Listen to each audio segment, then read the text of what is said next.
If it snows, probably 19 because of DeAndre Ayton will miss that game. Without question, you got to shovel his way out. Welcome to Rogue Bows, another week of the basketball podcast for the NBA and NBL happenings. This week we're just going to touch on, there's not a whole lot of NBA news, Pro, so we're going to just avoid that. And we're going to jump straight into the never too late Western Conference standings, Pro. I did mine before the season started, and then I'm not going to lie, so I watched a few of the games during the week, and I made a few tweaks to it. So cheated a little bit, but it could be fool's gold, Pro. It could be fool's gold. I mean, we've got the Lakers in first place at the West in the West at the moment. But how goes it over there? You didn't did you adjust the Lakers number one seed, the number one spot for you? Or? I did have them. I had them almost out. I had them out. I still have them in the plane. So I'm going on the plane. I just, we'll get into it, but I think it's harder to actually do it this way. I should have just done it and just closed the lid on it. But the fact that because the early season, there's a lot of fool's goals, a lot of things going on. You want to get, if it was in the grind, it's a bit more easier to predict. But I think that there'll be a lot of changes. But it's a hard one to pick in the West, man. The East was easy compared to this one. Yeah, the West is an interesting deal for sure. There's a lot of movement. There's been a lot of vertical movement on the way down with some teams that, early on you might have thought early on in the in the summer or whatnot, you thought they were going to be better, and now after some things shake themselves out, it's a little bit different. Fuck. Yeah, it is, and a lot of the younger teams retooled, and OKC is still there, but we'll get into it. Number one, I assume you got OKC. Yeah, for sure. Yeah, we both have OKC. Look, a deep young team, good mix of talent. They should improve on last season where they had a phenomenal run as well. Just their depth, I think, should help them this season. SGA at the point, they got Wallace at the 2, Dort, Jalen Williams, Chet Holmgren, AJ Mitchell as their backup, Isaiah Joe, Caruso, who was a big acquisition for them. They liked everything it was about. Kenrick Williams, Jalen Williams, and they got Dieng as a further backup down the line. Just a good balanced young group. Can get it done at both ends. They guard as well for the most part. They got some real good defenders, some real good length, and SGA, MVP candidate. He's going to be up there. He's once again, I think, a top 3, top 4 MVP candidate, and just one of those talents that you can have a trashy offensive possession and you can throw it to him and can get you a bucket. So whenever you got a guy like that in the NBA or the NBL or EuroLeague, a guy that can just get you a bucket, teams up with guys that can defend and rebound and play vital roles, you have a number one seed, bro.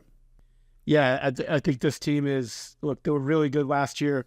I think I had them like third in the last preseason. I thought they were going to be really good and make a jump, and they definitely did that. Last year they did really well, until they met until they met Dallas in the playoffs, I believe in that second round. But I do think that they are a team that just has, they have it at every position. They have an MVP candidate in SGA. I think Chet Holmgren will be the most improved player this year. I think he's Porzingis on steroids. I mean, obviously he missed out in his first year. Last year was really good, averaging about 17 and 8. And if you watch him in the first 2 games, I mean, it's just experience and dealing with the NBA year in and year out, and just, dealing with the physicality, dealing with the different players, going through struggles and going through highs and lows. And I think he's gonna help them tremendously and just continue to get better. Jalen Williams, obviously, 19-5 last year, just a steady force, really hard-nosed guy that, they could make shots, could straight line drive here. And I think the addition of Hartenstein will be really good for them. I think they needed, about him. Yeah, I missed right. They needed some strength, and they needed just, somebody that could, match up with people, especially in the playoffs. But, he's out till I think December with an injury. So, obviously they got to deal without him. But again, all this early season stuff, even when you deal with injuries, as long as they're not season long, even if you get guys back in November, December, let them play through it. And then, if you're playing your best basketball in the middle of March, early April, you're in good shape. So, I mean, I think this team is just going to add another year of experience. They're very well coached. They play a good style. They're together. They're not as demonstrative as the Celtics, who's just going to run through the East. I think they're going to run through the West, but they're just not going to be as good as Boston, at least in the regular season. But I think they're really going to come together a little bit more. They're going to get better, throughout the course of the year. But I expect them to be right there at the top of the West. Yeah, the Hartelstein one, I missed. I'm on the ESPN depth charts, and I guess they if you're injured, you don't show up on there. So I totally bombed it. I think they laid him off. They laid him and 4,000 other fucking people off. Yeah, but yeah, solid, especially in the West. I think the worry with your Jokic's and some of these bigger bodies is you need someone like a Hartenstein that can come in and defend and doesn't need the ball. Happy to play without it. He's had numerous nights of 5 points, 15 rebounds, 3 blocks, and that's exactly what they need. Which is completely opposite of kind of Chet's game, right? Like Chet's more perimeter orientated, shoots a 3, long, athletic. And not as heavy set, so they've got a real good, nice mix on that 1-2 punch. So I'll be interested to see if they even play those two together. I doubt they will, but we'll be interested to see if they go to some bigger lineups at some stage. But I think for most people, all the betting agencies have them number 1 in the West. It's just a matter of, I think a regular season roster again where they get to the playoffs and sputter. Who knows? Because they were young, and that was our concern last year. When they finished one in our playoff previews were, they are a 1 seed in the regular season, but the playoffs are a different game, and that ended up coming to fruition. They ran into Dallas, who were just playing so well at that time. So that will be interesting. But yeah, clear number 1 seed for me. Dallas in 2. Yourself? Mm-hmm. I had Phoenix at 2, but I'd like to hear about you in Dallas and sort of where you see him. Yeah, look, I think the addition of Clay, I think, just gives them another shooter. He started the season pretty well, and just having a feet set 3 guy with the likes of Kyrie and Doncic out there, I think was an important get for them, whether it was Clay or someone else. Just getting another shooter out there. I think the trades that they made last season, now being there full time with the training camp, should help integrate them a little bit better, get into the flow a little bit better. I mean, it's always hard coming in mid-season, and then they went to a deep run, and they weren't perfectly settled and fit in. So I think with a little bit more time, training camp, summer, all that kind of stuff, it should help. A few injuries. If Dante Exum's out, I think he provides some depth at the backup spot for them. Hardy as well. The growth of Lively, I think he started the season pretty decently as well. I think he's a unique talent, length, athleticism, great with Luka in that pick and roll.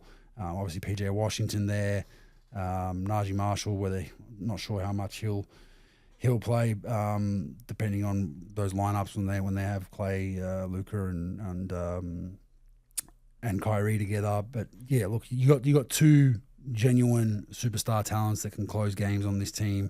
You got a third in Clay who's been there and done that.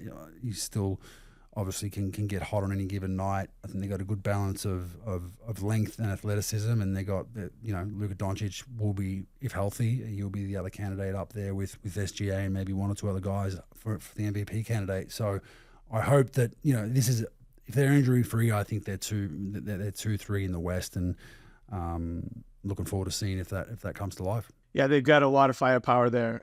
I think Luka's the best player in the game. I think he's just what he brings, and obviously his offense and his passing and what they can do. But just him and Irving together, just a lethal combination. Clay gives them a more established shooter, a more established guy that's in the starting lineup. I don't really trust PJ Washington yet. He's just not one of those guys that you could trust on a regular, game by game basis. They played him and Jones together a lot, and look, they're good players, and they give, they play hard nosed and they play hard. But having another guy that you could rely on offensively to spread the court out, that's been there before, and we don't have to go through his accolades and things, but I just think the addition of Clay is huge, and then the 2-headed monster with Gafford and Lively are going to be huge. I think Lively's one of the best young bigs in the game. Tyson Chandler clone, lob threat, rim roller, can rebound, just got to be able to make his free throws at like a 70, close to a 70% clip. Last year, just, his inconsistency of shooting the, free throw at 50% really, just hurt him just a little bit. And I think, Najee Marshall will provide some good off the bench depth as far as, a defender, a guy who can make shots, sort of that Jones clone from last year. Maxi Kleber is going to, really show, he got hurt, especially in the playoffs last year. Bro. He's a huge one for him, I think. I think he's a big he's an important piece for him because he's multi-positional, and when they, before last season when they were in tough playoff game, he made a lot of big shots and just plays. He's a 3-and-D guy, right? But can play multi-positionally on the wing. They have a lot of different lineups they can go to with length and size and athleticism. Do you think Lively will end up getting the start at some point in the season, or do you think they'll keep it at Gafford, Lively? I think that they'll probably keep it Gafford for a while, and just to see. In my opinion, Gafford could be a good trade chip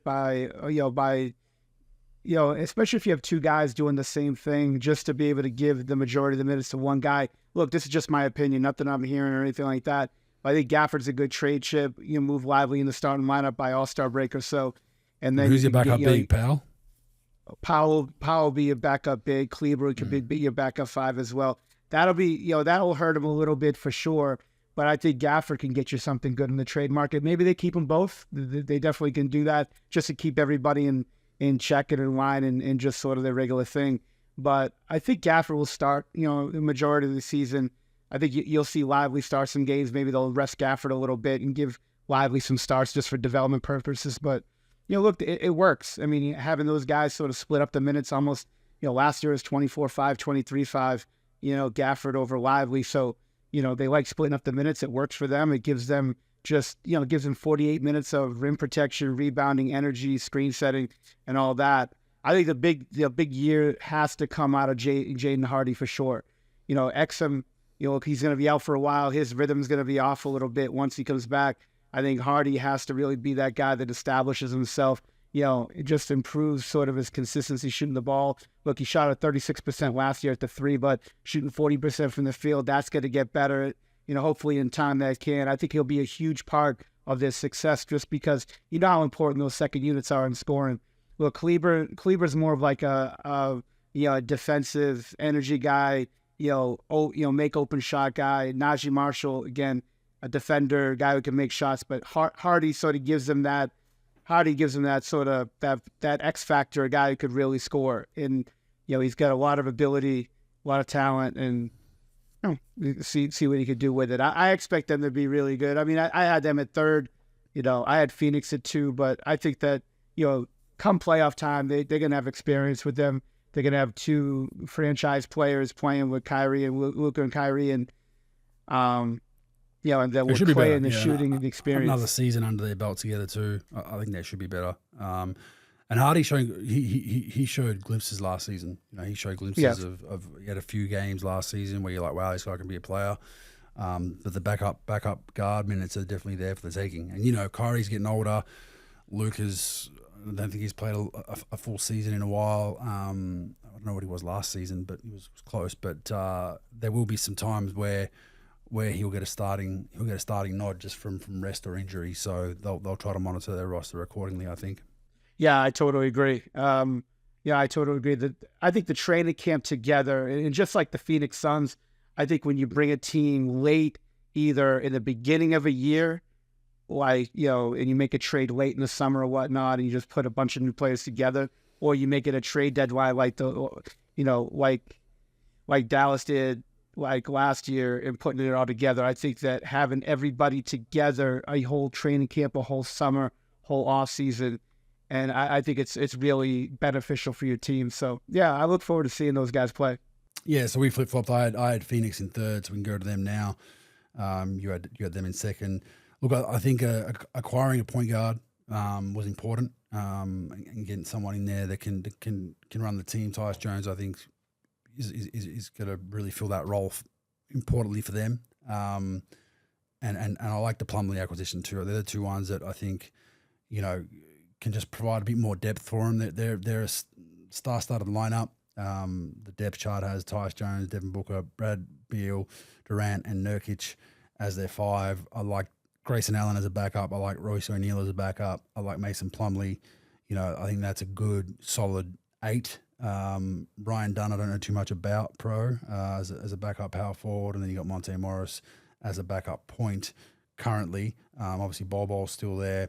Interesting to see if he takes a further step and plays into some more minutes. Damian Lee is a backup shooter, not too bad, and then you got Josh Okogie as well. So they're a pretty good team from top to bottom. They've got some good depth.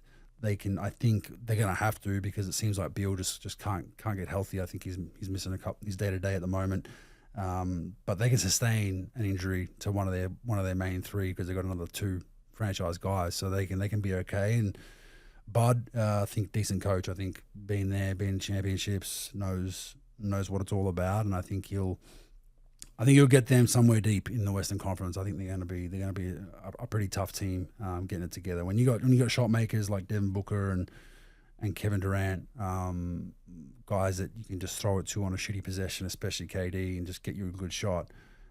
It's just a matter of, one of those guys' numbers are going to go down and not be what they were on their previous teams. So I think that's probably going to be Beal, where they need more of a role of not a glorified 3-and-D guy. Probably he's the guy out of those three that'll probably have to take a bit more of a role, especially considering his health. You just can't rely on him being in lineups at the moment. But they're primed to make a decent run, I think, pending health. I really think that, having the whole season now, the off-season training camp, is going to really help them. I agree with you. Getting Tyus Jones really helps them, especially just sort of spread the offense out, have a real point guard that could really run the team and do things, and just put people in positions. And you don't really have to have a guy like Booker running your point or anything like that, where, look, he needs to score, he needs to be a little bit off the ball. You got to be able to set him up. So I think having a true point, and Tyus Jones, he's been doing it for a while, almost a decade now. He's a very established point guard who could really just pass the ball and spread you out. Look, that Durant, Booker, Beal lineup, that's the three-headed monster is really going to be effective. I think obviously you got to always worry about injuries and guys getting hurt throughout the year. Beal's been sort of that guy that's sort of, the last few years just hasn't been able to stay healthy. But I do like this team. I think last year they got a little shortchanged, and typical media stuff. Everybody wants to jump all over it that it was bad acquisitions, this and that. And look, obviously we got to judge them. We got to judge them fairly and things. And last year didn't end the way they wanted it to. But I think if you give them a whole off season, to be together, put it together, training camp, the whole season. Now, I think you're going to see what they have. The acquisition of Plumlee as well, besides Jones, is huge. It just gives Nurkic another guy to sort of, off the bench that's been established, that could, rim roll, could set screens, that could pass, that could handle the ball on the perimeter, dribble handoffs, and just sort of been a seasoned vet. So I'll be interested to see what happens. Royce O'Neal and Grayson Allen gives him, a good 1-2 punch, and, coming off the bench, two guys that can spread you out and make shots. And they're a little bit deeper, they're a little bit more experienced. Having Bud as a coach, look, I thought Vogel was a good coach as well. But, just sometimes it just doesn't work out that way, and you just need to make a change. So I think they're going to be much better. I think they're going to compete for it. I don't know if it's going to be something they could compete for the West, but I think they'll definitely be in there. I have them at 2. Who knows what's going to happen throughout the playoffs and things, but I just think when you have Kevin Durant in your team and you have Devin Booker and you have the shot making that they have, and now they get a little bit deeper, I think they're going to be much better come playoff time. Yeah, I agree. It's going to be fun to watch. And they were up there last season too, with kind of the clunkiness of that roster and injuries and whatnot. They were still gave themselves a chance in the West. So number 4, now I'm going with a controversial one. I'm putting Memphis at 4. I did this last season and it completely backfired, because I thought Ja would come back on a tear after his 20-gamer, but didn't. And they had some injuries. But look, I think with Ja Morant back, a little bit of a chip on his shoulder, hopefully behaving well, letting his play do the talking. He's a game-changing type figure. I think he'll have a big bounce-back season. I think their starting 5 is super elite defensively, reminiscent of the grit and grind era. I think they've got a really, really nice roster defensively. You got Ja Morant, Marcus Smart, Desmond Bain, Jaren Jackson Jr., and then you got a rookie in Zach Edey who provides a lot of length and size, but you can change that to Brandon Clark if it's not working out. And I think that's a really elite defensive squad. Scoring could be an issue for him at times if Ja's not creating.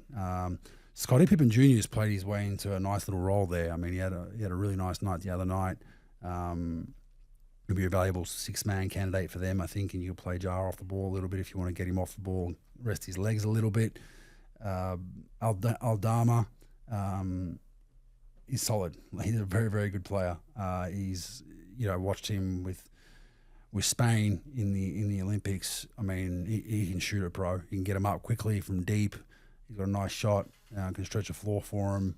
So I think he'll be a very, very valuable piece. I think Luke Kennard needs to have a good year for him. He's been kind of had a bit of that injury bug about him. Kind of bounced around a little bit, in and out of lineups, hasn't played a whole lot, has played, just inconsistent. I think he can really provide a nice punch off the bench for them. And there is some younger guys I don't know a whole lot about, pro. Got a rookie in Jay Huff, G.G. Jackson Jr. They've got the infamous Yuki Karamura. Even my son was asking me, like, hey, who's that short guy on Memphis? The Japanese guy, is he any good? So even they know, they probably saw the shit on the internet somewhere. But yeah, out of the younger guys, I don't know too much about. Laravia, don't know much about him. Cam Spencer, Jalen Wells, Vince Williams Jr. I'm sure you probably know more about some of those guys than I would. But I just like this team defensively. I think they'll be able to get stops and grind teams down, and I think they're looking for a bounce back year. Maybe a little high in the West, but I'm rolling the dice.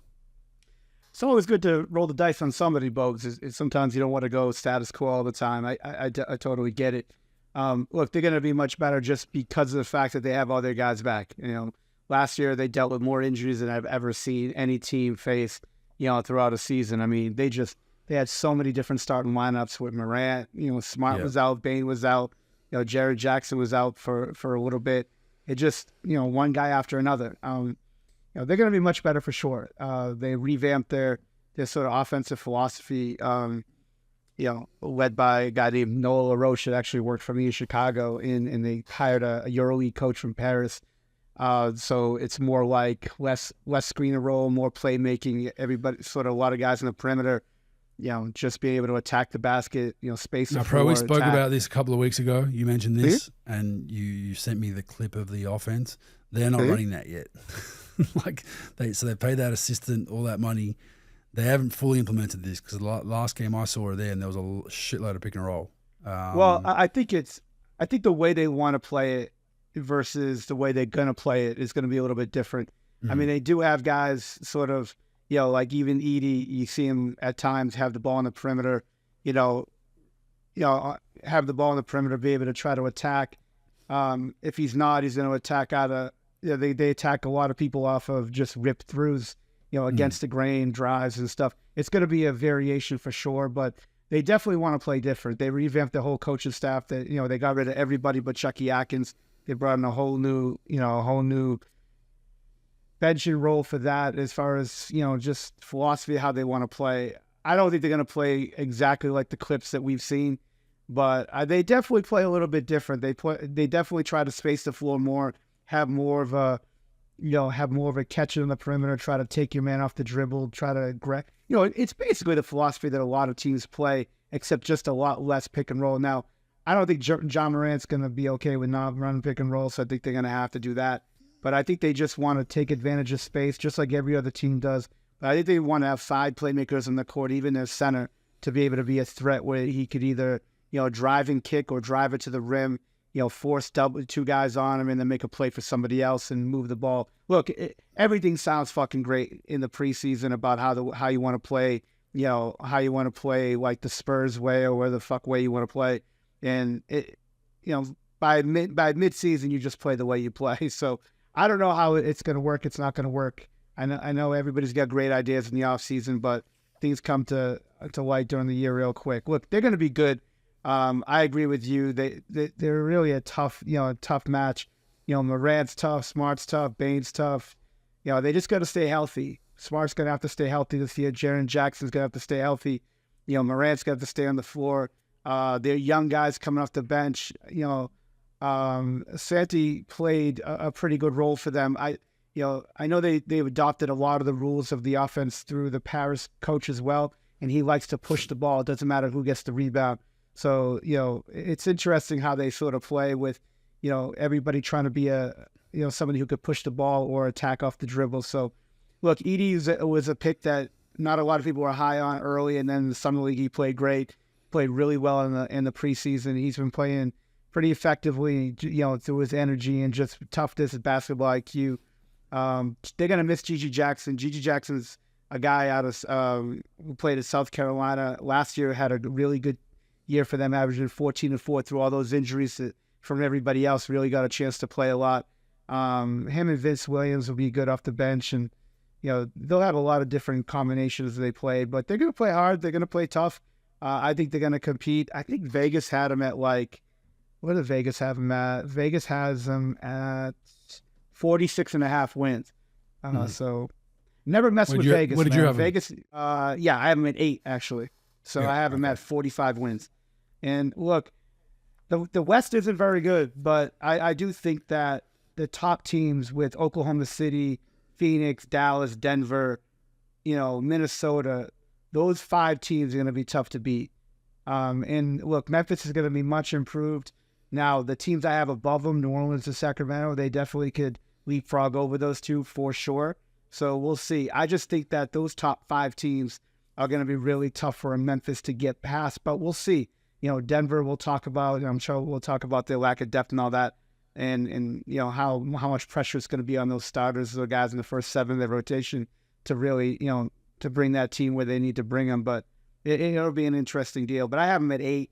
I think they're going to be a good team. Don't get me wrong. I just think that the West isn't great, but I do think those top 5 teams are pretty hard to beat. Who's your 4? My 4, the Denver Nuggets. Oh, wow. Yeah, I had them lower. Okay. We'll get to them shortly. 5? Who got at 5? I got Minnesota at 5. Yeah, I got Minnesota at 5 as well. I think they'll be solid. I just don't know if that trade really improved him that much. The Randall thing's always questionable, needs the ball. He's been playing pretty well to start the season. DiVincenzo acquisition I definitely like, but I think trade aside, whether it happened or not, this team goes as far as Edwards takes him. Conley's a little bit older. Gobert, can he remain defensive player of the year-esque again? I think he can in the regular season. The question is what happens in the playoffs. But the Randall-Gobert pairing, I'm not sure. It seems clunky to me a little bit. I like the Naz Reid off the bench still, but they can definitely have some small lineups that spread the floor with him at the 5, shooting the ball the way he does. Joe Ingles there as well, obviously not moving as well as he once did. Decent playmaker, obviously bringing him in with Gobert and Conley play together in Utah, so that totally made sense. Bench maybe a little thin pro, I'm not sure. Nickel Alexander-Walker, definitely a solid defender and a guy that'll play a role there. But yeah, it's just going to be interesting to see if it's improved. PJ Dozier's there, Luke Garza. Who else do they have? Any other big names? But yeah, and then some younger guys. I just think it's the obvious thing comes down to Edwards. I just don't know if the trade really moved the needle for them that much to putting them over the top. I think they'll be a solid, tough team to beat during the regular season. I just don't know playoff time if they have enough to make a conference finals run again. I don't know why. I just feel like this team could potentially, not have the same run it had last season. I think they'll be in the mix, but I just don't see them getting all the way to a conference finals.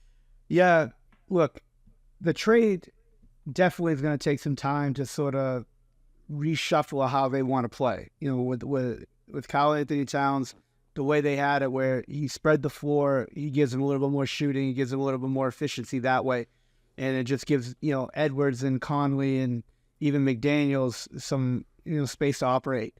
Now with him sort of Randall not really being that guy that could make threes to that level, where he can't really space you out like that. He's gonna have to post up, face you up, and play out of different spots like that. The ball's got to move, and the problem is they don't really have a lot of guys that could create space like that you could just sort of space the floor, have that guy attack, and then they got one in Edwards, but having that other guy is going to be tough. And now Conley gives you passing experience and things like that, without question. But I think it's tough. Randall's a different type of offensive player than Towns was. Towns, he could post up, he can make threes, he can do a little bit. I just think I think it will be okay. I think it will take them a month or two to really get it going where they want it. I don't think they're especially deep. The trade itself, I do like to have DiVincenzo. I think it gives them a shot maker, a basketball IQ guy. a guy that just knows how to play in their second unit. They can give you some points and give you some energy off the bench. But I think they just have to figure out the Randall component. That's the biggest deal. I think it'll be, like I said, I don't know. It's hard to really replicate what they did last year, but they're gonna have to look a little bit different. It was a little clunky when I saw them the other night. It just didn't look great. But I think that, in time it will definitely get better. Look, Edwards is just going to take more steps, and every year he plays and just getting more experience. I think the depth in the bench is going to be tough. Ingles getting a little older, and can he sort of hold up and do some things? I'm not sure. Naz Reid obviously is a guy that's just going to give you, hard-nosed lunch pail guy, will give you that 13-5, that 3-point shot, the experience, the basketball IQ. DiVincenzo will give you energy. Alexander Walker will give you some defense off the bench. But I just think that it'll be clunky at times. I don't really worry about Gobert. I just worry about his free throw shooting, more than anything. And I think that deep in games, if he can't make those shots consistently, that's just going to be a problem. Everybody likes to shit on him every year. It's this, that, Rudy this, Rudy that. Look, the guy's not all that likable. I get it. Like sometimes, in press conferences and stuff, but the guy is a hell of a shot blocker, a hell of a rebounder. He definitely plays a good role for them. Now it's just they're going to have less space to operate out of. How are you going to use Randall? Are you going to use him out of the short roll? You're going to have him handle the ball. How are you going to have him do this? Because the more he handles the ball, is just the more they can load up. The harder it's going to be. The later the shot clock that Edwards is going to get it if Randall can't make a play. So I think they got to do things out of just space, out of quick decision-making, out of attacking the basket, and getting Randall like some touches out of like deep, out of switches, out of deep post position, things like that. But him and Gobert together is going to be a little bit interesting how they play. Yeah, it could be fool's gold, but Randall started the season real well. He's 24 points, almost 8 rebounds, 4 assists, but he's shooting 53% from 3, so that's not going to continue. We can bet the house on that. But I mean, if he's in the high 30s, that changes things a little bit. I just don't see it sustaining the whole season. He's super streaky from 3. He can go 0 for 7. He can go 5 for 7. But that's a key part of this. If he can replicate some of Towns' shooting from that perimeter spot from 3, and just be consistent with it, with 2 for 5, 3 for 7, that'll help them a lot. He needs to unlock that and continue that consistently for them to go to a deep run. But like you said, if he's not shooting the ball at that decent clip from 3, he's a head down drive guy, loves the elbow jumper, loves getting in the paint, and then it cramps things up for Edwards, and you've already got Rudy down there. So that, it will be interesting just to see how it all works. It is clunky. It is early for him. They haven't played together a lot, but hopefully he plays hard and there's no issues there in Minnesota.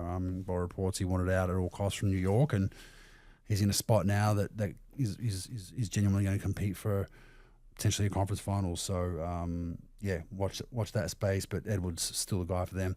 All right, number 6, Denver for me. Had them a lot higher, but after seeing the first couple of games, this was one of my teams that got changed. I don't think their bench depth is just going to hurt them.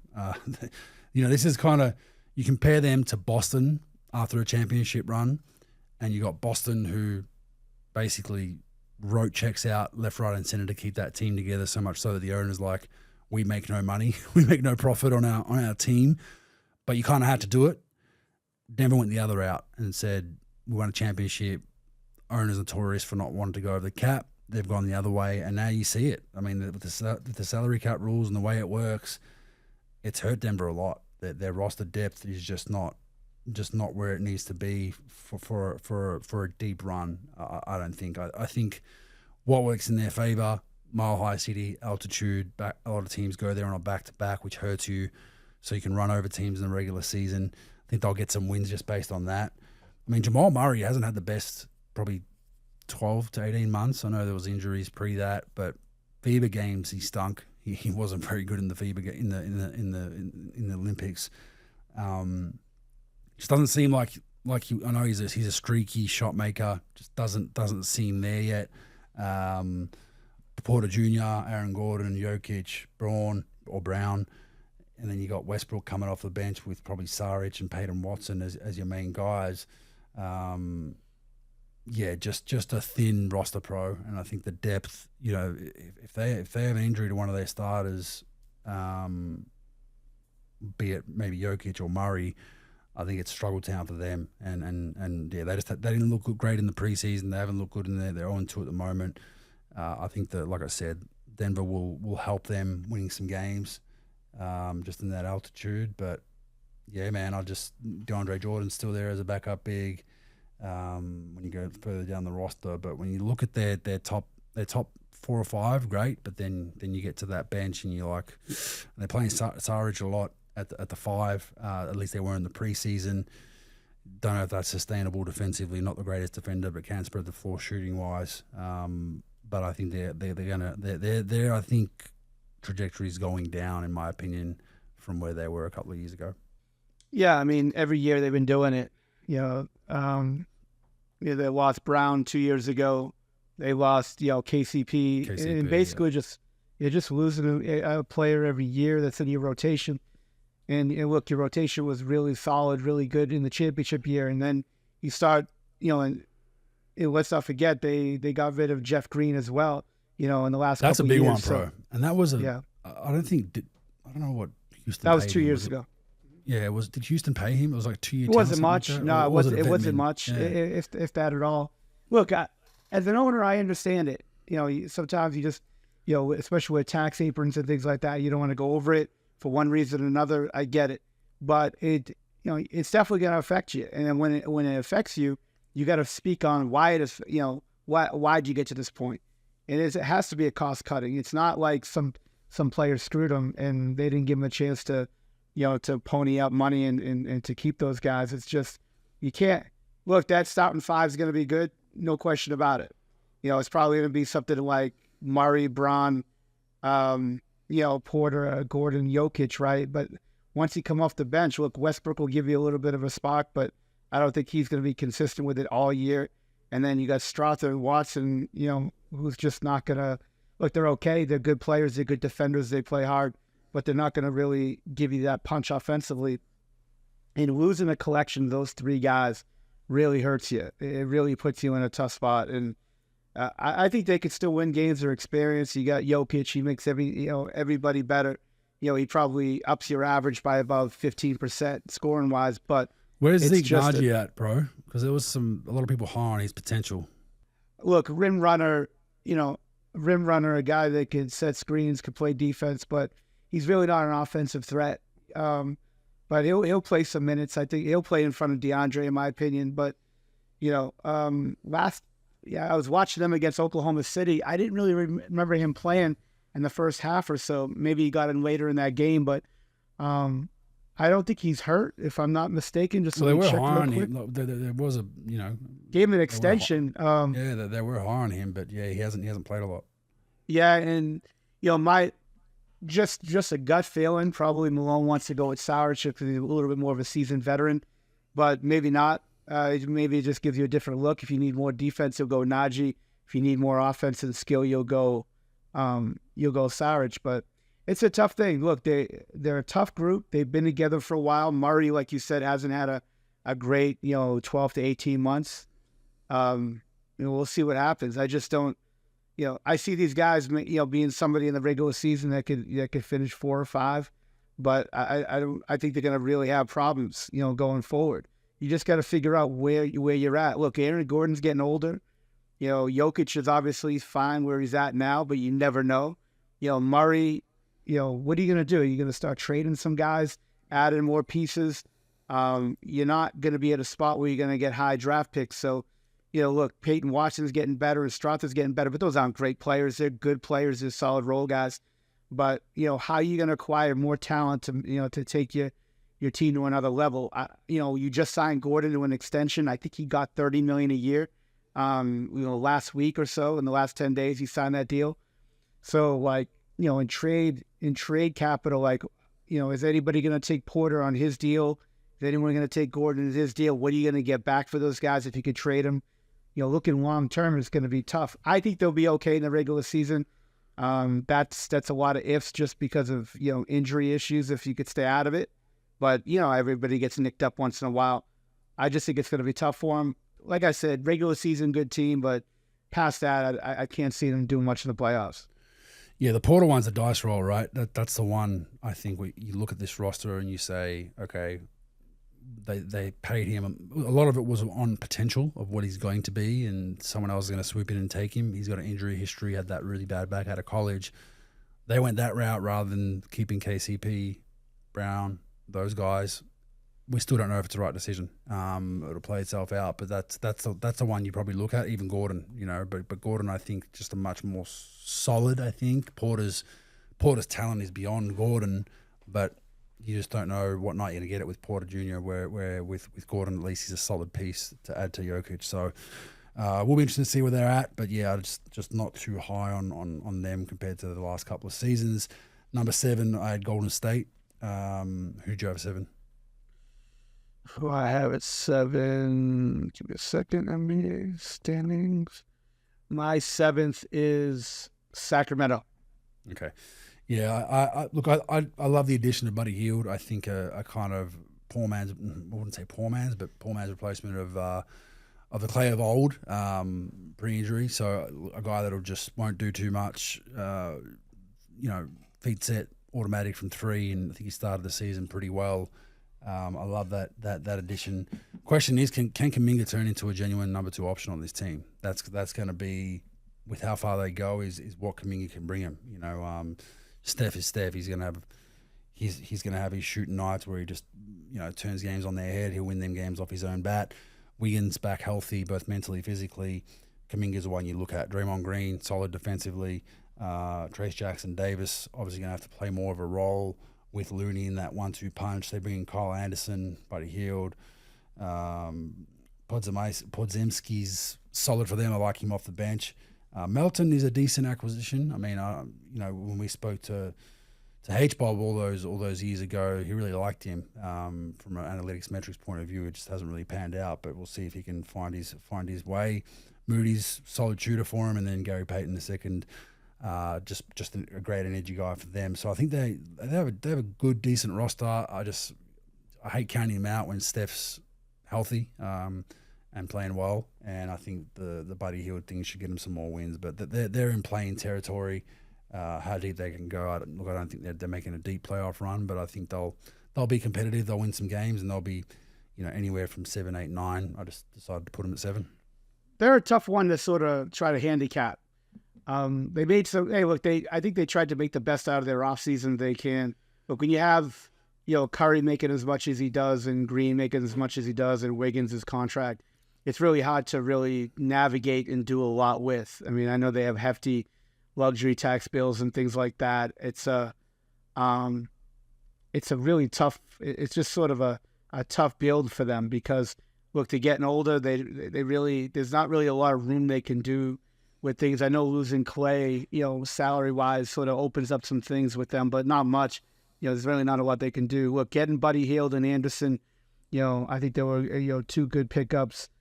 But, to go, look, your top 3 is probably going to be the same thing. Curry, I would say, Curry, Wiggins, and Kuminga.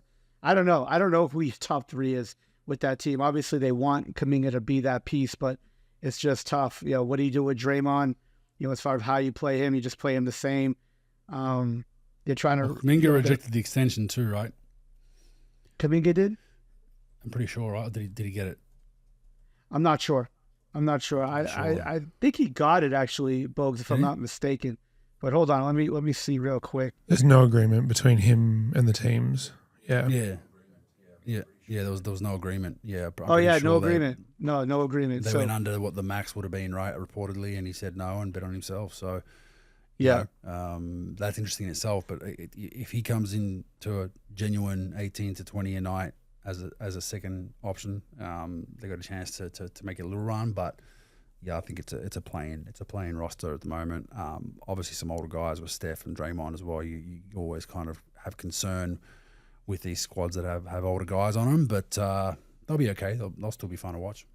I don't really. I'm not really buying the Kuminga second option thing. I just don't see him. I'm not. Being that No, type I'm of not guy. saying. I'm not saying it's Oh, going to not happen. I'm not saying you. I know a lot of people are saying that. Yeah, it needs to happen. Yeah. That's the only way you look at this roster, and you're like, Yeah. offensively, Draymond's great defensively. You got Wiggins great defensively, but offensively, Steph has an off night. Like, where are you going? Who are you going to? You can only run so much stuff for Steph if he's got having one of those nights where it's not going in. You had the luxury of different options historically with the Warriors, with KD and with Clay. This is a bit more clunky. I mean, Buddy Hield is that guy that can get hot, but he's not a starter and mass minute guy for him. Yeah, I agree with that. I think this roster is pretty flawed, to be honest with you. Just because you just don't know which direction you're going to go to. The West not being a great not being a great conference, but it's still really heavy top 4, top 5, and then you've got other teams you got to leapfrog. Like for them, they got to leapfrog. Just to get into that category, you got to leapfrog teams like New Orleans, and they're dealing with an injury bug we'll talk about later. But, as much as the Lakers are not that great, you still got to deal with them. You got teams like Sacramento, Houston. Some of these teams are pretty established as far as the guys they brought in their starting lineups and things like that. And I don't know. It's tough. They are getting older. That is a concern. And you're going to have to get the problem with them is with Clay last year, you could, people could say whatever about Clay, but like, I thought he was still a bona fide, like, decent option when he had a role, and which for them it's just who's that other guy going to be with some Steph. I think you hit it right on the head with that. Like, I just don't think they have it. They've got a collection of guys like like Kuminga, like Wiggins, that Buddy Hield will make shots off the bench, but it's just where's your offense going to come from on a regular basis, and then defensively where you're going to be on things. I don't know. Tracy Jackson Davis, they're trying to elevate over Looney and things, and try to give better roles to, because he had a pretty good rookie season. They had a pretty good season last year. It'll be an interesting dynamic with Golden State. I didn't really expect much out of them. I didn't really have them.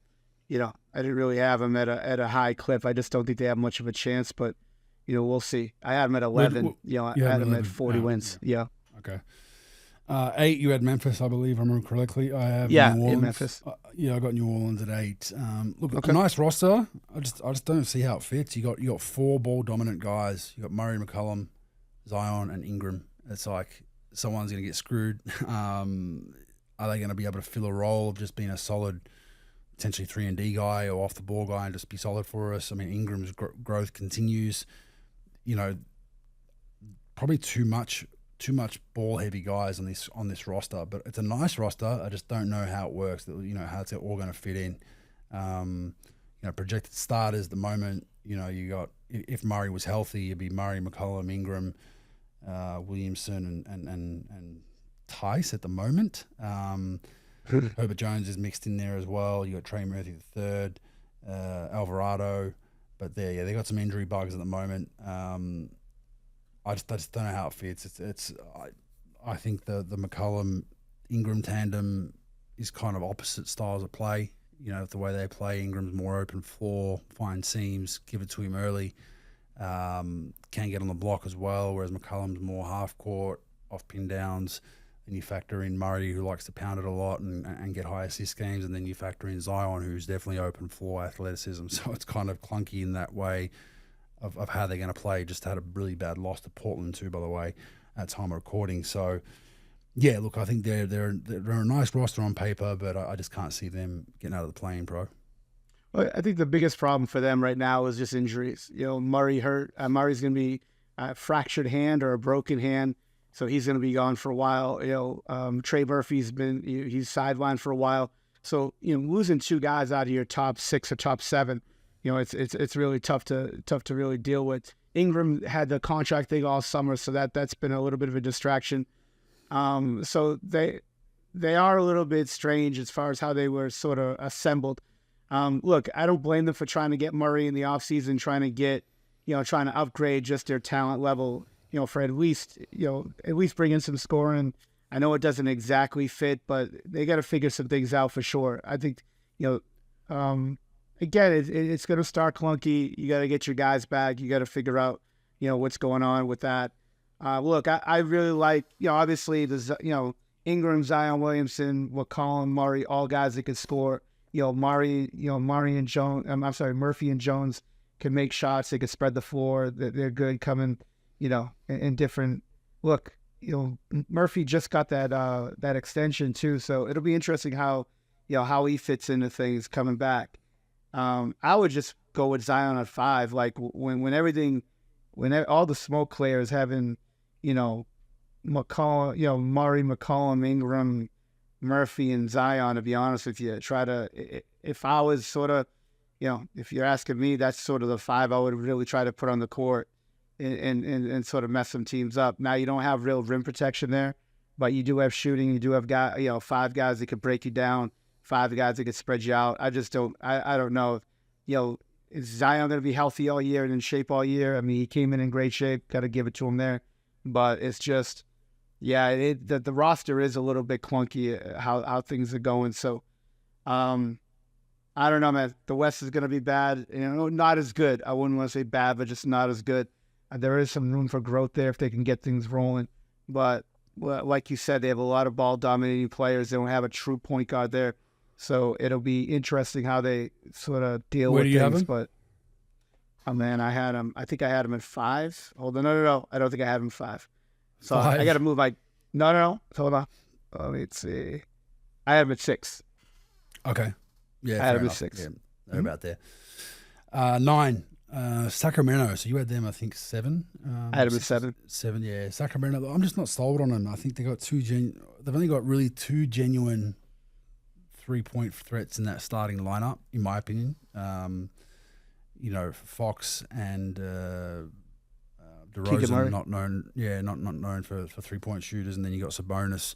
So a little bit clunky there. I thought they would have taken a better jump last season, coming off that season before where they infamously finally made the playoffs and the town shut down for the week because it hadn't happened in so long. But look, they'll be a solid, okay team, but I just can't have them past playing.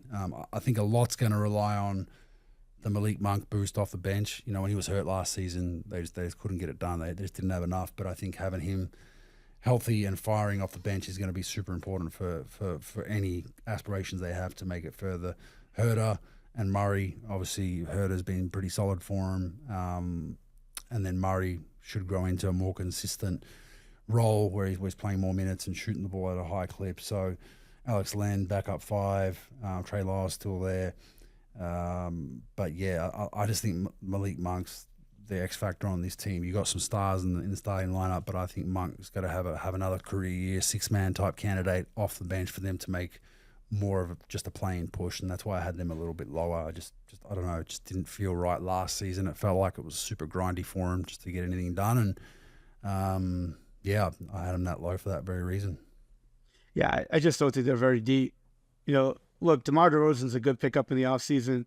Just gives you another guy that you could depend on and take a little scoring off of Fox's plate.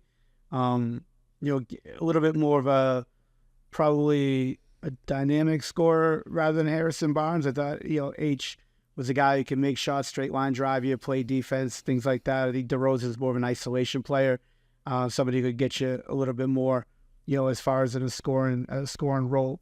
Sabonis gives you stability, he gives you rebounding, he gives you scoring. He could pass the ball. The shooting's going to be a little bit of a deal. Look, Herter and Murray, the two shooters they got in the lineup. Depending on where they're going to go with their lineup. Who knows how they switch out starting lineups these days. But they'll be okay. They'll be a team. Look, they've got individual talent with Fox and DeRozan and Sabonis. It's just I don't know if they're just deep enough. I think that. Malik Monk gives you that scoring off the bench, but really after that, you don't really have it. Lyles and Len, it's just sort of, you just rearrange the deck chairs of the Titanic with your second unit. I think it really hurts them, especially if you get some injury bugs and guys got to play and things like that, extended minutes. But they're a decent team, but I just think there's a lot of teams that they got to leapfrog that's just going to be tough for them to sort of really give you some consistency on a regular basis. Yeah, I agree. They'll just be in that playing mix. If they get anything above that, it's a super overachievement in my opinion. Who was your 9? Houston. Wow, you gone Houston. Okay, I'll get to that Yeah. shortly. 10, the LA Lakers. The mighty 3-0 LA Lakers all at home. But some good wins. Maybe they've already proved me wrong, but I just think my worries are 2 aging stars. I think you take them out of the lineup, which is going to happen for stretches, whether we like it or not. LeBron on record saying he wants to play all 82, doesn't want to do rest, but he's older, and he plays at such a high tempo.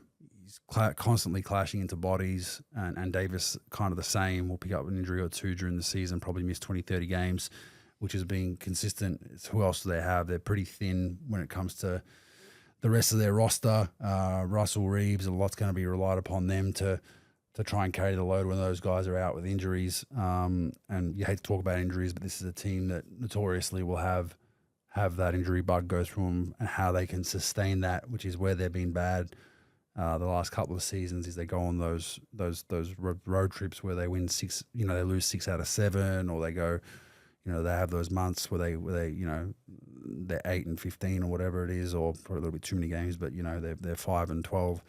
That's what they need to stop. Hachimura, had a decent preseason, playing okay. Max Christie's a guy who's kind of played his way into the lineup as well. I'm not believing the hype of a 1 seed. I think they'll be okay. They'll be in the mix for a play-in, but that's kind of the ceiling for me, Pro. Yeah, I think I have them 10. I have them sort of right on the cusp there of playing or not playing. It just, look, they're a good team, better than you probably think. Like, everybody either wants to worship them or throw them away. I just think that, look, they're good. I agree with you. Like, the age factor is going to be probably nip them in the butt a little bit. They're an okay team. Look, with obviously LeBron and Davis and D'Angelo Russell and Reeves and Hachimura is decent. Their bench is actually okay. It's not bad. It's not terrible.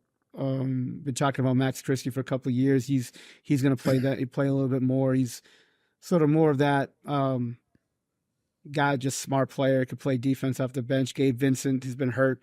Was hurt all last year. Really, really didn't get a chance to play and didn't do much. But I'm not really a huge Gabe Vincent guy. If LeBron and Davis miss anything substantial, it's going to really put them in harm's way. D'Angelo Russell could have some big games. Reeves could have some big games, but they're just going to really have to jack up shots and play iso ball really to do anything. I mean, without LeBron and Davis in the lineup, if they go with that. But look, they're an okay team. You never know. You just never know how it's going to go. I think LeBron will probably play most of the games in the first half of the year, but it's going to have to probably downshift in the second half. So, we'll see. I don't really see much more out of that. I think they'll start it off hot and things. I just that they'll come down to earth a little bit, and I don't really expect a lot out of this team. Once playoff time comes. Yeah, I don't think they're making any damage in the playoffs. It's just a matter of where they go in the regular season. Whether they're a playing team. Some people have them in the middle, but yeah, I don't see them concerning anyone. Out west, 11. Who was your 11? I had Golden State at 11. Oh, you said actually. That's right, Golden State. I had the Clippers. I think they'll be not as bad as people think. And I base this on their roster's kind of thin, but I look for James Harden, if healthy, playing 70-plus games, I think MVP type numbers. Not saying he will be the MVP, but he's gonna put up some big numbers just because of usage. Everything's going through him right now, and they're playing him. It seems Houston-ish with not as much talent around him, where it's just we're going through you. You're creating everything for us. So he's gonna put up some decent numbers. Kawhi health, obviously. I don't even know where that's at, Pro. Where is that at? I mean, he's just out indefinitely, right, with the knee. They say it could be weeks, but that could even be more. Had it drained, so he might come back and give him a little bit of a boost. So based on that, it would not surprise me if they somehow steal a playing spot. But at the moment, I've got them 11. I just think that they're okay. They'll be physical. They've got some scoring in Powell and Harden. Zubac's a solid big. Jones Jr., man, they've got some okay pieces. They'll be competitive. I don't think they're going to be a poor, get smacked every, one of those teams that's just really got no chance, and there'll be a 5-minute period where they get blown out. They'll be solid and they'll make you beat them, and I think Harden will put up big numbers, but I'll have them at the 11 for that reason. Did you hear that story that came out? I know we didn't talk about it early on, but the story about that ex-trainer that was suing the Clippers for a couple of reasons. Suing them for the mistreatment of Kawhi's knee, and the second was the recruitment of Kawhi to them originally when they got him in free agency, which is weird because he was the one who got hired in that recruitment. So it's a little bit of a hypocrisy there that, you didn't mind cashing those fucking checks with the Clippers for like 3 or 4 years. So he's suing on behalf of a mistreatment on Kawhi? How does that work? How they mistreated his knee. So he's like a strength and conditioning coach. And they brought him on with the team of people that, Leonard hired. Kawhi got a couple of people hired on the physio side or the strength and conditioning side. And then he hired one of his guys to be a behind the bench assistant coach. So I guess he sent over, from what I've heard, I didn't read the whole story, but just what people tell me and when I've been hearing snippets about that, he sent emails throughout, before he got terminated, about like the treatment of the knee and they're doing the wrong thing. They're putting him in harm's way. And then also he sued them for wrongful termination, and he sued them for the recruitment of Kawhi. He's bringing that up. And then he's also bringing up the mistreatment of the knee. Mistreatment of the knee being the second thing. The first thing would be wrongful termination. And then, so it's probably going to be a settlement or whatever. But yeah, that whole thing's a shit show, to be honest with you. It just, to me, Bogues, it doesn't make a lot of sense of how they constructed the team. Look, they constructed everything. Look, the Harden thing, getting Man, getting Jones, getting Zubac, all that, great. You put all your eggs in, you sold off every asset that you had to get Kawhi and to get Paul George. And now in the offseason, you decide to pay Kawhi, but not pay George when you had the opportunity to do so. Pay him the same. You have to get in that huge tax apron. You got one of the richest people on earth running your team, so that's not going to be a problem. But I think it's like losing the pick and losing the mid-level exception or one of the exceptions you could use. It just didn't make sense. You got this new building. You've put all that energy into building your team. You're a championship contender with both those guys in the lineup. Now, the problem is you sign Leonard. Now he's out. You don't have Paul George, which you could have signed. It just doesn't make any sense. Then you have all these other high price like role players that you got on your roster. You extended Man. You brought in Jones. You got Zubac is getting paid. You're paying Norman Powell. I don't know what James Harden's getting. I don't think it's substantial, but still, that to me just didn't make any sense. You've got all these players you put in place.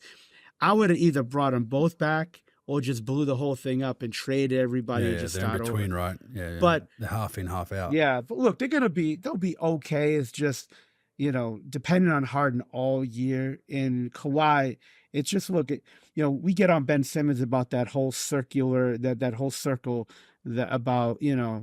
workouts, shutting it down during the season, then you off season, then your workouts, then your shooting's cured and all this is cured.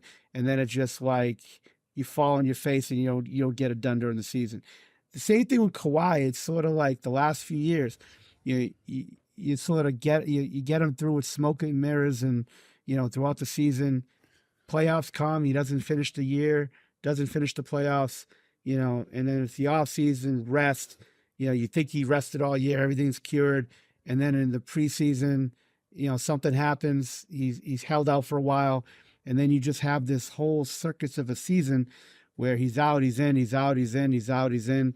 He's obviously damaged goods. You just can't rely on him to finish the year.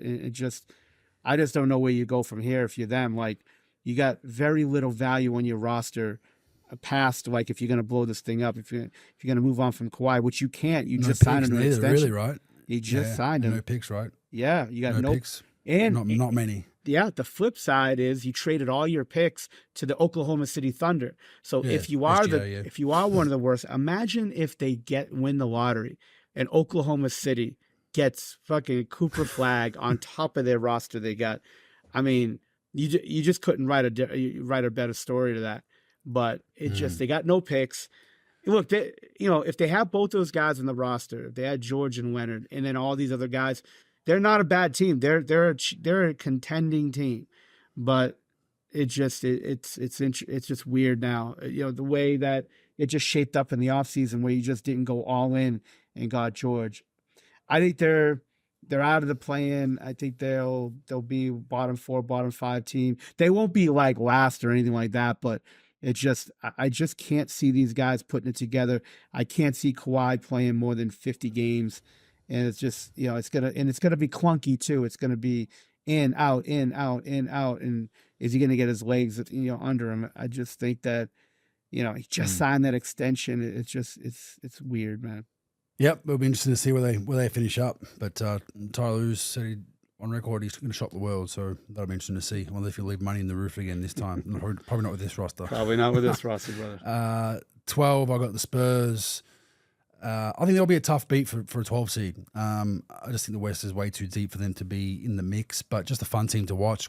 A good mix of youth, veterans, and Victor's worth the price of admission to go and watch. So I don't think we need to get too much into these next couple of teams because, well, besides Houston, because I'm really interested to see why you had them so high. But yeah, I got the Spurs at 12. I think they'll be competitive. They're not going to beat themselves. You're still going to have to show up and beat them. But the West I think is just too deep to have them as a genuine playoff contender. No, you're just trying to like calibrate Victor and just sort of ease him along. I think having Chris Paul would be great. I think Chris Paul could teach him a lot as far as how to play and pick and roll and just sort of be in his ear all year. I think that would be good for him. I don't know where they're going with this roster, but there'll be a lot of changes in my opinion, in the next couple of years with it. They're just, again, trying to get Victor through it, trying to just continue to develop him and then move forward with it. Vassell's been hurt. They picked up Harrison Barnes. Sochan's a good player. That's sort of a rebounder, a guy who could take you off the dribble, tough kid, could guard people. Keldon Johnson. It's just a weird setup, but look, they're just trying to get Victor going. And I think they'll be much better. The guy's a year older. I think bringing in Paul and Harrison Barnes, was big for that team and just moving everybody else forward and go from there. I think they'll be okay. They'll be out of the play-in, but I think they'll be competitive. Yeah, I agree with that. And they'll be okay to watch. It'll be one of those bad teams that you'd go and watch. All right, 13, I had Houston. You had them in 9, right? Mm-hmm. I think I had them as they'll steal some big games, but I think just watching them the first couple of nights, they still do a lot of dumb shit because they got a lot of young guys. And I thought being your favorite AAU team that you wouldn't have them that high, but you have them at 9. I mean, I think there's still young guys wrestling for who's the alpha, who's not. You factor in Dylan Brooks with that. I don't know. I just don't see it. You got Sengun, who's a great big. He needs the ball. You got Green and Smith Jr. need the ball. Van Vliet can have high assist games, but he can get them up at the best of times. Steven Adams out with injury already as a backup, which is great for Jock Landale, who actually played very well the other night. He'll see some minutes. I think there'll be some minutes at the 5 spot regardless with those two bigs potentially getting hurt. But I don't know. I liked them last season in the preseason because I thought bringing on Ime and they'll have a toughness about them. But I saw yesterday, I mean, they're down, just a small example. I don't know who they play yesterday. San Antonio. The Spurs. The Spurs, yeah. I mean, they're down 2 and they're down 2 or down 3 late. And Jalen Smith Jr. shoots a pull-up 3 early in transition, gets his own rebound, and then shoots a long 2 off the rebound. Who did both? I believe it was Jabari Smith Jr. Jabari Smith Jr. Jabari Smith, not Jalen Smith. Yeah, Jabari Smith Jr. So stuff like that late game still shows me they're dumb. That they still need to work things out basketball IQ-wise. And I think they'll steal some big games. Like they could beat a Phoenix. They could beat an OKC, but then they could also lose to a Portland. I think it's that kind of a roster, or to a San Antonio, probably a game they probably should have won, right? So that's why I'm not sold on them. Why do you have them at 9? Well, first, I don't mess with Vegas. Vegas had them sort of in that 10 spot or so. You just don't mess with them. Those guys know things that we don't. I think they will. I mean, last year they won 40 games, 41 games or so. So it wasn't much of a stretch for me to sort of have them a little bit elevated. Um, a year older, I just think that basketball, just the lack of playmaking that they have is going to be a problem. You know, like that's going to be their biggest issue. To me, they've got a lot of individual talent. I really like Reed Shepherd. I think that he could possibly be the rookie of the year next year. He's a guy that's really talented, really smart, can shoot, just knows how to play. He is young, a little bit inexperienced, obviously, but I just do like their athletic talent. I like their individual talent. They will go through their growing pains for sure, and it's going to look ugly. I really do think Ime's a really good coach that can get guys together. But I am a little bit underwhelmed with their playmaking and some of their mental mistakes that they make on a regular basis. Sengun, obviously, he's just doing his thing, scoring on the block, attacking off the dribble, doing some good things. Dylan Brooks plays hard. Jalen Green just got that contract. He's a guy that just sort of comes at you a million miles an hour. I worry about Steven Adams' body breaking down. Look, it's great for Jock, no doubt about it. So that's good for his opportunity. But not having Adams is going to be tough because those three centers, I really liked having them because they got a certain look. As far as how they play. Basketball IQ, one could score, one could rebound. Jock gives you energy, so losing one's going to be a problem. They do have the talent, Bogues. It's just I agree with you a little bit. If it wasn't for Vegas, I'd probably have them lower. But if Vegas thinks they're going to win 42.5 games, sign me up. For one reason or another, I don't mess with them. They know what they're doing. But I do think they're going to get better. Like last year, they had a good season. I don't think anybody expected them to have the year they had. And I just think that, another year experience could help. But they do have a lot of guys that make a lot of plays that, you just shake your head on a consistent basis. Yeah, it'll be interesting to see how they go and the growth goes on those younger guys. I mean, it's an okay roster, but I don't know. I think it's just going to be clunky and they're just not a lot of smarts in the room there. Who'd you have at 13? Was it San Antonio? Yeah, it's San Antonio. It was. Yeah, okay. So that was easy. All right. 14 and 15, I mean, Utah, Portland for most. I assume you're the same. Don't know if you get too much into these. I think they're both. I think Utah's in subtle tank mode. Some decent young pieces. I think they won't get crushed on a nightly basis. They'll steal some games in Salt Lake City with the altitude, but they're in a subtle tank mode. You go to Portland and it's going to be a long year. I mean, they have an okay roster, but they need the tank to fire up from day one for that first pick. They're notoriously unfavorable free agent destination, so they have to build through the draft, much like Utah, to be honest. Mm-hmm. So they need that tank roaring from day one. They got to try to get that number one pick in the offseason and build around Flag and actually have a franchise changing guy that's at least locked into his rookie deal for 4 or 5 years. That's their best way out. But these two teams on similar trajectories. I just think Utah a little bit better. 14 and 15, no surprises there. And I'm guessing Vegas had these the same pro, so they'll be your picks too. Yeah, they had those guys there, and I think they had Utah 27.5.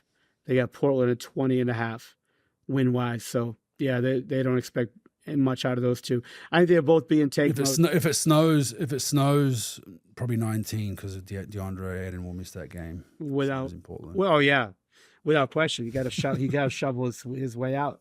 But I think you could only use that excuse once. It's like your grandmother passed or something like that. You could only some people use 8 grandmother passing during the year to miss games and practices. But if it does snow, put prayers up and send SEAL Team 6 over to DeAndre's house to get him out.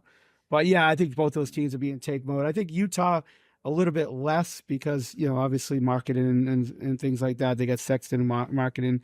They got some young guys. Walker Kessler is good, but I think both those guys are going to be battling for Cooper Flag, man. I think that it's just going to be the Cooper Flags, sweepstakes between, those two teams. So that's really it.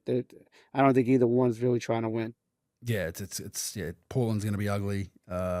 Utah, like I said, they won't get pummeled, but And it's just the unfortunate reality of the NBA with small markets. You know, you have to generally build through the draft. You look at OKC or fleece a team like the Clippers if you're OKC, SGA and a bunch of picks. But they're built through the draft for the most part, bar SGA, you know. So a lot of these small markets that come up and get into a decent little period for a decade, it's generally done during, you know, a tanking era into the draft. And then hopefully once you've got a lot of young talent, you might get a nice free agent that wants to come and play because you got a chance for a championship. That's your only hope. So you feel bad for those teams to an extent, but they're waving the tank flag, and they, you know, I think Portland's probably the favorite, right? Them and who's out east, who's picked Washington, probably the two favorites for the number one pick. So yeah, I don't think that changes too much, but that's our Western Conference standings. We'll be interested to see when we circle back at the end of the season to see how this goes. You know, pros 9 at Houston, I think a little bit controversial. My Memphis 4, a little bit controversial. So we'll see how those go. But I think Houston's probably a safer bet than Memphis at 4. Who knows? Yeah, who knows? But it's hard to call. Injuries, tank, and some of these teams, you know, that might, you know, be floating around a plane might just put the cue in the rack towards the end of this, you know, the last 30, 40 games as well. That's always possible too. So, and get a bit of luck with the lottery ball. So anyway, Pro, I'll get into NBL shortly. Thank you. We'll see you next week to chat more NBA basketball. All right, fellas. I'll see you guys next week. Don't do anything I wouldn't do. Vegan diet, won't do it. Later.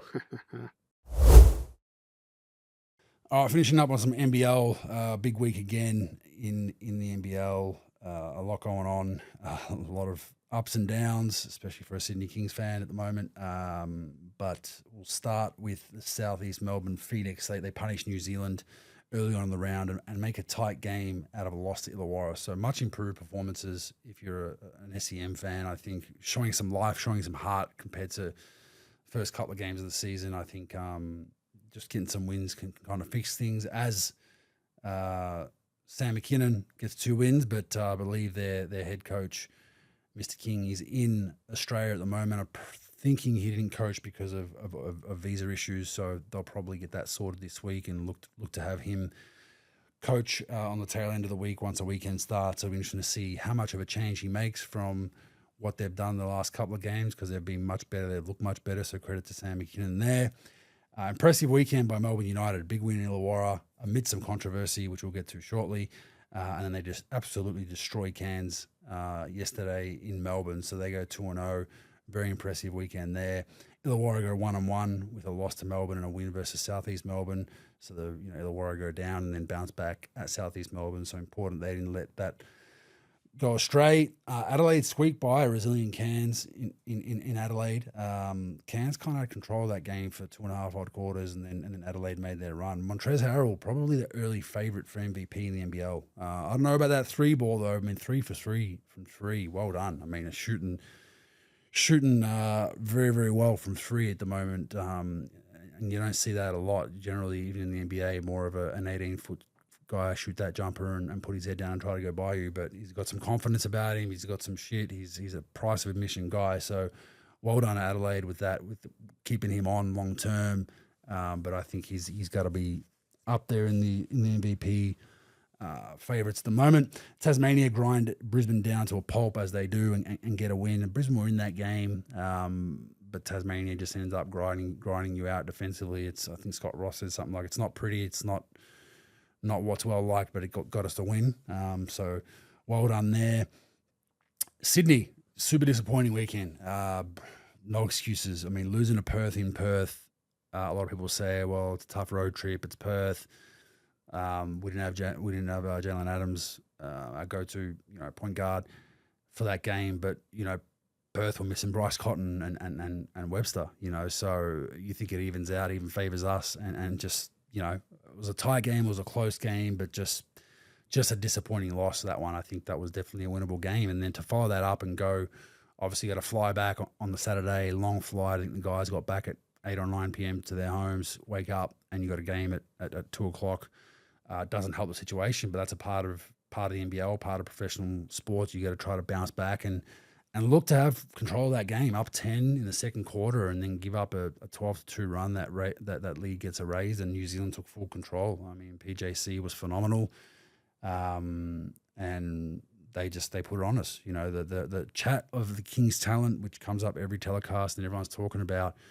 You know, you can't put a piece of paper out for the jump ball that has we're a talented roster. You know, it doesn't win games. You know, you cannot get. You know, the Kings were completely outworked on Friday night in Perth. I think gave up 27. I think it was offensive rebounds or 20-something offensive rebounds. It gave Perth 16 more shots for the game. That's a recipe for disaster. And then New Zealand, the boards were a little bit better, but just outworked. Offense sputtered a little bit and defensively weren't as locked in. Could be tired legs, could be, you know, there's no excuses in this league as far as that goes. So I think you look to have a really tough week training wise leading into an informed Melbourne United on Thursday. The Kings are up against it. Much of the league loves that. And it's going to be interesting to see what adjustments are made, if any, who steps up. Will Adams be ready and fit to play? You know, there's a lot of question marks that we're working through this week, and hopefully they can get back on the winning track. Perth I'll touch on because I thought they were very impressive without Bryce Cotton. Now, I'm not saying they're a better team without Bryce, but what was noticeable was the ball moved much more than when Bryce is in the lineup. When you got a star player, MVP caliber player like Bryce Cotton on your roster, there's a tendency for players to defer to him constantly, defer to your star. Here, have the ball, make a play for us. Perth didn't have him there, so the ball was moving. Pinder played very well, but it was all off ball movement. They moved us side to side, and they did a really good job of exposing us on drawing kick plays. And I think that was because they weren't so reliant on finding where's Bryce to get us going. So if they mix that in with having Bryce out there, I think you might see a much improved Perth Wildcats. So credit to them. They really, really played well. And credit to the New Zealand Breakers. They, you know, a lot of people have them picked as bottom 2 at best, if not bottom 4. And they've come back from what I thought would hurt their season, that US trip, all those flights, and that usually hurts teams with injuries and fatigue. And they've come back and they're playing very, very good basketball at the moment. So credit to them. Justin Tatum comments. Look, he had a argument, you know, a friend of mine and notorious flopper Chris Golding, a bit of controversy there. I think he flopped his way into rolling his ankle, so I think he went down for the right reason, but the lead up to it didn't look good. Very interesting play for those that didn't catch that game.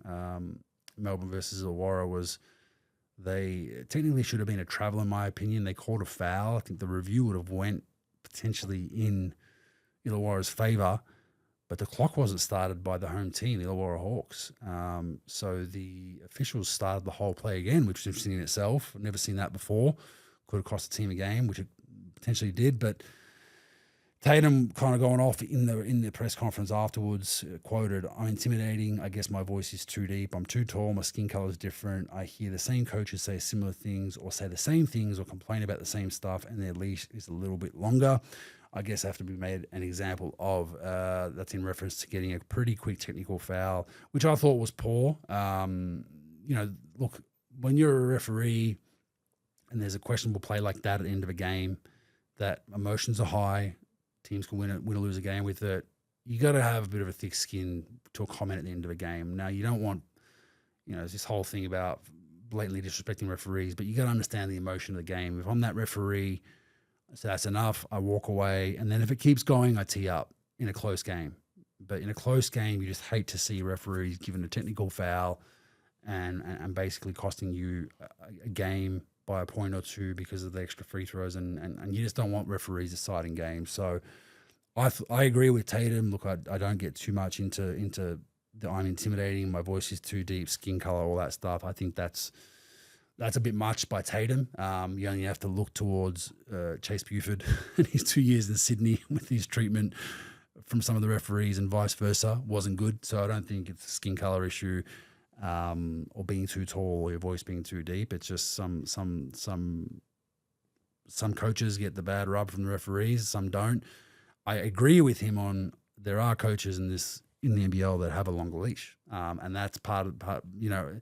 it's almost if you're talking and barking all game long, I think you've got a longer leash. If you're not barking as much and then you do roll up, you got a shorter leash. So there's a strategy within that of daring officials to give you a double tick and throw you out sometimes. So I think, as good as a coach Tatum is in this league, he'll figure that out as things go on. And I just don't think it's as big of a deal as he thinks. The referees, at the best of times, make mistakes. And I think this is a similar circumstance. But, it definitely was an interesting thing with Illawarra. And just finally, we'll touch on the ladder. There is roughly, your team would have 3 to 4 games left before the FIBA break. I know the Kings have 4 games before the FIBA break, where there's 2-week break. So very important stretch for Sydney Kings, and most teams will be talking about, hey, we need to go, like for the Kings, we'd love to go 3-1 over this stretch at a minimum. Teams will be thinking, let's just make a nice little push here. Then we've got some nice rest to go towards the tail end of the season. But Illawarra leading from the front from the start of the season, 6-2 at the moment. Melbourne right behind them, 6-3.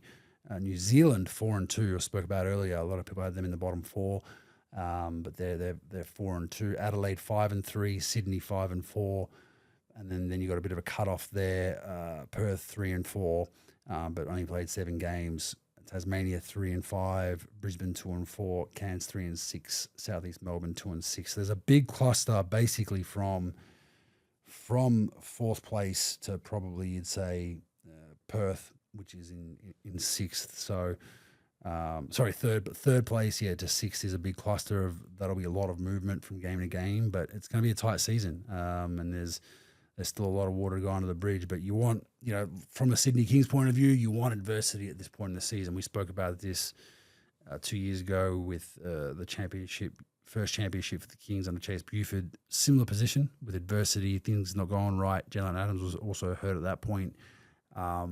You need some adversity to see what your team's made of, and you'd rather it now than 3 weeks before a playoff run. So not hating it, not loving it, not hating it. I like to see how things will respond, adjustments to the lineups, whether that happens, minutes, adjustments offensively, defensively, where that all goes. I think you kind of figure your team out along the way, and a big game against Melbourne for the Sydney Kings on this Thursday. So a quick bounce back. So we'll be interested to see. But all in all, a great NBL year. So what you support the league for, you love to see the ups and downs, and there's narrative and storyline presenting itself every other week, and look forward to seeing how all the teams go this weekend, more specifically the Sydney Kings. And that is pretty much all that's going on in the NBL. So hopefully all the teams stay healthy. There's good games this weekend, and we'll see you all again next week with our basketball wrap.